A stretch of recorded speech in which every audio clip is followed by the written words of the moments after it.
If you can afford to pay for your grandchild's education, college education, or your child's college higher education, should you do it? That's the question. If you have the means, which is great, does it make sense for you to actually pay for your grandchild's 4-year degree? That's what we're going to be talking about today. Tony, welcome to the Hmm. show. So the question Higher becomes, education, Dan, come on. Can you write? Is there anyone there with an education above the first grade? Little yeah, Robin the, Williams. the higher education, some of the coursework that is now available as a freshman in college is very similar to what they should be learning in high school. But yeah, so Agreed. the real question is, should you allow them to take on student debt? Here's the Mm, story that I'll tell about this, and then I can get your take on it. So I was talking to a client who is in his 70s. He is retired. He just downsized and moved from New York to Florida, and he has some extra cash as a result of the downsizing of his home. And he was wondering what to do with it. How do I invest it? And I said, what do you want with it? I don't need the money. I don't need to spend it. I don't want it. I'm like, well, why not give it away? He's like, well, I don't want to give it to my kids, or my kids don't need it. Maybe my grandkids, but well, I mean, they're in college or just about entering college. I said, well, what about a 529, which is a higher education vehicle to put away money and grow tax free? And we were hemming and hawing about it. I said, or you can invest it and go risky, and then when you pass, it goes tax free to whoever, right? And then we started talking about wills and trusts and that kind of thing. And so I just so happen to have this client's son as a client. He's a highly compensated individual, and I spoke to him and said, hey, what about paying for your kids? He's got 3 children. One is already graduated and is thinking about going to medical school. I said, what about taking that money and paying, from your dad and paying off your kids' college? And he's like, I already have 529s maxed out. I don't think college funding is going to be an issue. And he's like, I'm a big proponent of it, though. I feel there's nothing more important for me as a parent than making sure my kids have a college education. Yet, his wife said, I do not want to pay for all of my children's college education. I want them to mm, feel the pain of a student loan, and I want them to feel the pain that I felt, that I had to feel to get my college degree. She's a nurse, because I feel that that would benefit them more than just paying for their college. And so it's not necessarily, um, can you afford it or not? This is for people that can afford it, but should they? And is college debt, the experience of that, a positive form of financial education or not? That's the question. What say you? well, the way I look at this, because I have 3 children, one just out of college, the other 2 still in the throes of college. So I know I know this situation, and my wife have debated this back and forth. I normally would say I'm of the school. I like where I get where the wife's coming from. I want them to learn and to get financial lessons and be able to stand on their own. However, what I am seeing with my son, who is out of college, who has debt, who went to took some medical school after college, and has college debt from the medical school. Him and his wife are in a situation, and the way our economy is, and jobs, and the pay that they're able to get, they can't get into a house, and they have over $50,000 in debt from student loans, well over 50. So it's I think that adding that college debt on top of it, I think it's harder. I read all these articles every day how today's younger generation graduating from college, can they ever own a home? Like when my wife and I got married, we bought a starter home. My son got married, they're renting the cheapest apartment they could find. And I get that's where you start. My wife and I started in an apartment, but we didn't have to apartment live too long before we were able to save up and buy a house. I think the college student debt that we're talking about might prohibit some young couples because of their student loans from buying a house and getting that starter home. And that's so important because it's equity. It makes them feel good about themselves, and it allows them to think freely about starting a family. So that's But my we take. just did a show last week, Tony, on renting versus owning a home, and Right. how psychologically you might feel like you True. need to own, but maybe it's cheaper to Good rent. point. Yeah, good point. And more flexible, especially in early career. I think, though, you bring up a good point, which is getting out of college and having saddled with that debt could be a dramatic drag on any other financial decisions you're making going forward, That's my including point. very big decisions as when you get married, if you get married, Yes. if you have a family, do you buy a house? These things are financial implications of it. And if you're sitting on 300,000 of debt from a medical degree, Oof. or 50,000 from some other degree, it could be a drag. And then the question becomes, Tony, would it be better now let's go back to the original question for the grandparent. Would it be better for the grandparent to say, okay, grandchild, I'm paying for your college, here you go, here it is in the form of 529 or just cash, or they pay the college themselves? Yeah. Or would it be better to have that child go through the pain and the motions of taking out the loan, graduating, having the debt, and then grandparent sweeps in and says, waves the wand and says, your debt is gone? Would that be a better strategy in terms of what Possibly. they learn? It would satisfy in this example the wife who said, I want my kids to feel the pain that I felt. Right. They'd get the Right. lesson. There's no right answer here. No. But I just wanted to bring this up because I'm going through it. I have my oldest now is entering college next year. Luckily, he's getting a athletic scholarship, so his cost of college is going to be a lot less than I anticipated. So that's a victory for me. It's Don't let still him going to be hear expensive. It's still going to cost money. that. Oh, it's right. No, it's not free. We'll tell you that Right. much. But Right. so he would be at an advantage if the money that we save for his college, he would graduate without any debt potentially, due to the effort he put in for his athletics. Can I say the same about the two boys coming after him? Probably not, because I got two at once, and what do we have? But what do we do? We usually resort to what our experience was. My dad, he had a college degree. He had 3 masters. So he's a huge proponent of education, but he didn't make the decisions in my family. My mom did. And she told me, because I had 3 older brothers, I was the last to go to college. They all went. They all went to state schools. I was the first to go to a private school in Massachusetts, and it set the stage for my career with an investment background and degree. But she said, "Hey, just like with your brothers, I'll tell you the same. I will pay for an A. Anything less than an A in a class, you're paying." So that was a way for me to realize the stakes, because the last thing you want, and you might attest to this, is your son or daughter graduating from college with a degree and debt and no hope of a job to pay it back.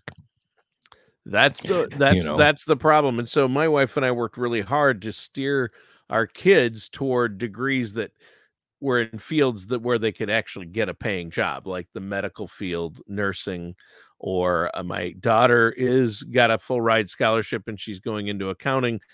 They already offered her, 2 firms offered her a full-time job already for when she graduates. She's a senior, but so she's got a job waiting for her, a pretty decent one. I But think it's difficult for a grandparent to start pushing, hey, this is the degree I want you to get, though. Right. It is hard. Challenge.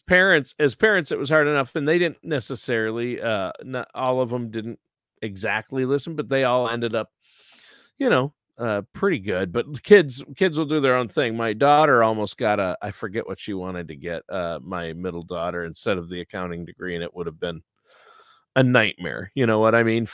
She wanted to do philosophy and Spanish as 2 majors. She's still double majoring. She took Spanish as another major, but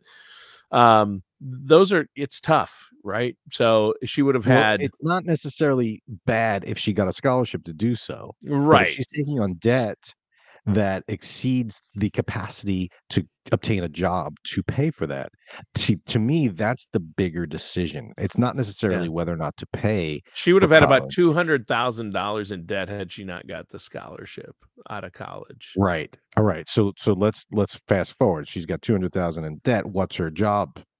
Right. I'm not saying that it's bad to be a Pays philosopher. $60,000 a year, Right, 50 right. or 60,000 out of college, and you've got that's not enough to cover a $300,000 No, you'll be debt or paying that back for the rest of your career, right? Yeah. And so that I think is the bigger important decision. I think this is what would drive the conversation, what should drive the conversation if you're looking to give money to your kids or grandkids to pay for college. 529, or we're not going to get into the details of which is the better way to do it, Sure, prepaid, an UTMA account, trust account, leaving it, just giving them the money. I think the important decision, and this is a tough one because, again, you're dealing with teenagers. I reflect back on my own, I was 17 when I took out student loans. I had a business mind. I was going to school with a degree in investments.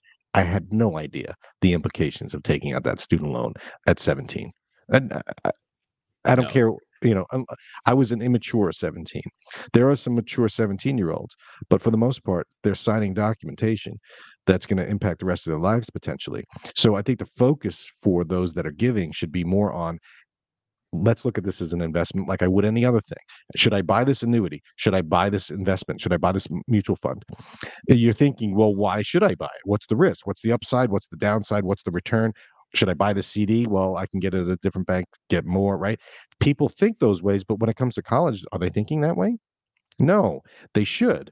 They should be looking at, will the paycheck that this gives me be able to sustain the debt? And is it worth the investment? Look at it as an investment, not as just something to do, which a lot of the 17-year-olds will say, I just want to do. That's what you do. You go to college, Yeah. I want the college experience. I'll sign. Fine, I'll pay. fine. Yeah. Yes. Right. I'll sign whatever. There's no I'll money coming out of his wallet now or for the next 4 Right. years, so he doesn't care. Right. Or they don't care, I should say.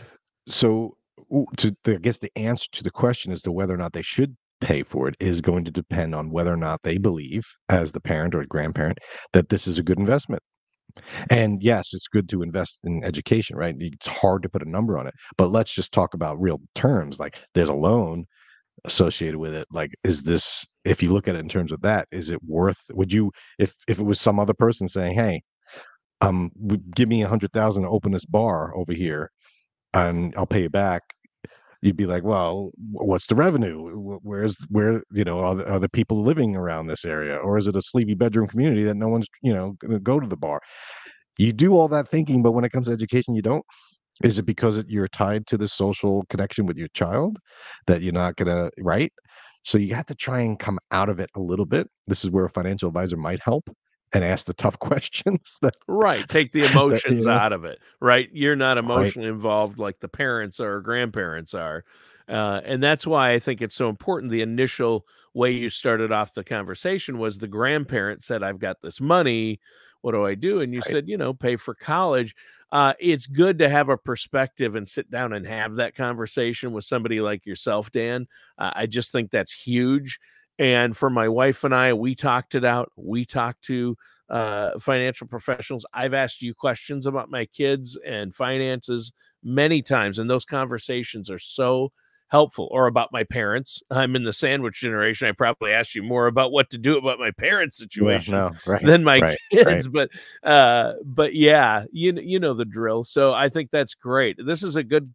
Last week's show and this week's show are really good because these are things you should be thinking about as a parent or a grandparent. And the other thing is, as a grandparent, make sure you're actually having conversation with your kids about what you want to do for your grandkids. For instance, if your grandfather left 100,000 to your kids, to go to college, you would look at it, oh, that's a great gift, that's a blessing, and this is what he wanted. He valued education. But you might be inclined, you might have said, or your wife might have been like, no, I want them to take on this debt because I want them to feel it, and now they won't, and now I'm upset. And so now you're looking a gift horse in the mouth. You're like, geez, he gave me 100. Why should I be complaining about this gift? But to solve that, it's, hey, I'm a grandparent. Hey, kid. Hey, son, I'm thinking about paying for your son's college. How do you want to do it? Like, this is important to me. What's best, and the one son might say, just give Communicate it to me and openly. I'll I'll spend it. Yeah. Be like, no, I'm skipping you for a Yeah. reason. Um, Yeah. but how can we do it so that I'm not totally skipping you in the conversation? And then once you do that, then well, what's the best way to do it? That's a completely different discussion. Do I do the 529 prepaid college? Do I just gift it? Right? So there's different ways to do that, tax efficiency. But that's a different story. I'm just trying to bring up the whole social aspect of it that people sometimes overlook. So what did you guys decide, Tony? Did you decide to let them take on the debt? And No, and my wife is what do you think of adamantly my wife is adamantly against our kids having any debt. And I don't disagree with that per se. We've done everything we can to get them to take on as little debt as possible regarding college. We can't pay for it all. There's been a little debt accumulated by some of our kids, obviously Adam, because he went to, grad school after college. But we got him through college okay, with little to no debt. We're working on getting my youngest daughter through college, little to no debt.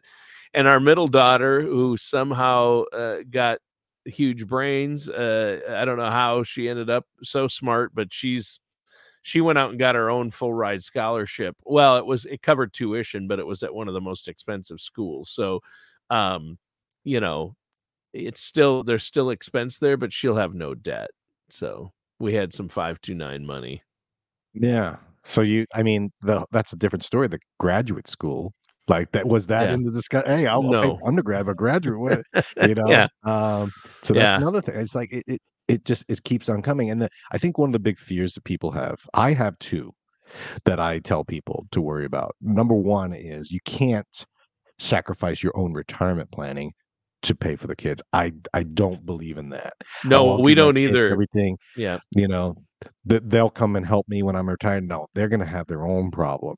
Right. So I think rating your own retirement funding plans to pay for college is not a good idea. Right. Put on your own oxygen mask before you put your Yes. kids' oxygen mask on, or you won't be there to help them. Right. And I think the other thing is, if you don't take it seriously, if it's just like, oh, college is paid for, do what you want, we got this money for this purpose, so just go wherever your heart takes you. I don't think that's a good idea too, because some of the kids will be entitled, and or they won't take it seriously. They'll change majors 5 times. They'll walk out of the college experience without being better off because they didn't take it seriously, because they didn't have any skin in the game. And so that's where I lean. Having skin in the game. Agreed. And it's easier said than done when it's your child, but it might be easier if you're a grandparent to have some strings attached to that money. And I would argue it's probably worth doing that, not to hold it over their head and make them resent you for making them do this and that, but it's more of, hey, let's be serious about this. I'm willing to pay for this, but I need to see you do something. Maybe it's a part-time job. Maybe it's a discussion about showing some research as to what the job market looks like for that particular major. Maybe it's like what my mom did. I'll pay if you get an A. If you don't get an A or get a B or less, then you're taking that burden on. I'm not going to pay for that. And there's always, it's like when we did a show on, adult children, I think Silver Squatters or whatever. There's always if you're going to have a gift, if you're going to have your child live with you in home in their 30s, create some sort of written agreement so that there's something to fall back on. If it's just, hey, I'm going to pay for college, and then it's never written out, it's like, well, you didn't say, or you weren't going to pay for 7 years of undergrad. Right. You know, or you didn't tell me you were going to charge me rent. I said, yeah, I did. I was forgiving it for the first 3 months, but rent's starting now. Get Yeah. out. Yeah. Because you don't want to have children become stuck to the parent, and you don't want to be a helicopter parent all the way through college, because that's never going to let the kid grow. So Yeah. even if you have the financial means, maybe you Agreed. don't do it to get them to get running on their own. And Agreed. then We come in made all later. our kids get a job and pay for it. They've all paid for portions of their college. It's not See, a there you go. 100% free ride. It's not all between parents and loans. I'm not paying for any college. No, I don't agree with that. Yeah. Right. But some people have the means to do that. Some people have the inheritance or true. grandparents that they could pay for any college, right? But should they? That's the ultimate question. There is no Yeah. right answer. I lean toward no, but Yeah. maybe someone will comment and say, "Hey, don't tell me what to do. I feel good about Right. paying for college." Right. Oh, I'm That's sure fine. someone will comment, Dan. All right, Tony, there we go. Thanks for a good show. Maybe my tune will change in the next 4 years, as I have 3 Yeah. going through college. it'll- Maybe I won't. Well, let's plan on revisiting this in a few years to see Yes. how my tunes I would changed. love to do that. All right, everyone. Thanks for tuning in, and we'll catch everyone next week. All matters discussed in today's show are for informational purposes only. This show is not investment advice. Dan Whittle nor Dolphin Financial Group are affiliated or endorsed by any government agency. Investment advisory services are offered through Dolphin Wealth Management, Inc., a registered investment advisor in the state of Florida. Insurance products and services are offered through Dolphin Insurance, Inc.